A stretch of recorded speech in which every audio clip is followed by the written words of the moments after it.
aku mau berangkat iki. Tolong Mas ora apa-apa sih. Enggak. Yo, apa dhewe nguripe meh koyo ngene-ngene tok wae, kan ya ora to. Ya wis ngomong.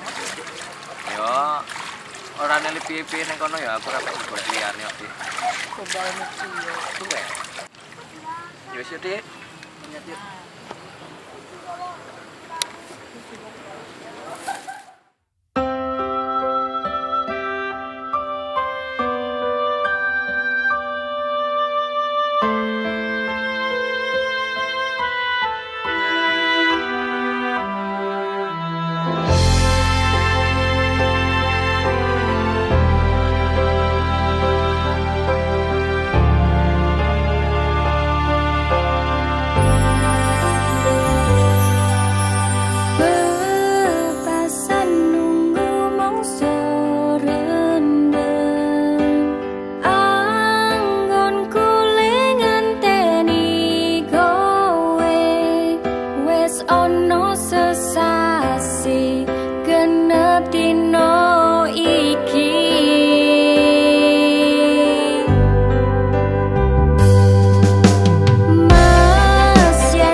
Loco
kanggo nesunan.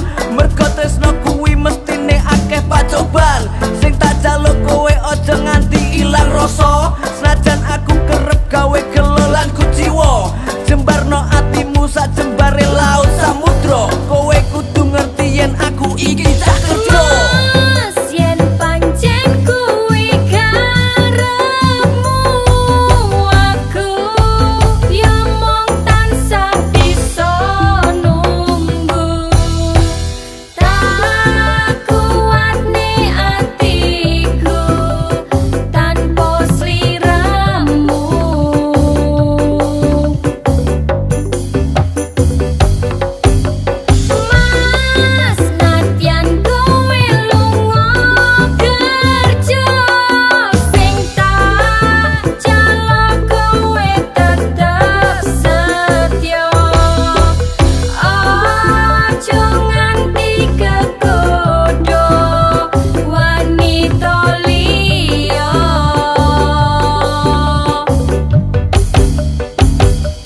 Sabar, aku yo mung cah kerja.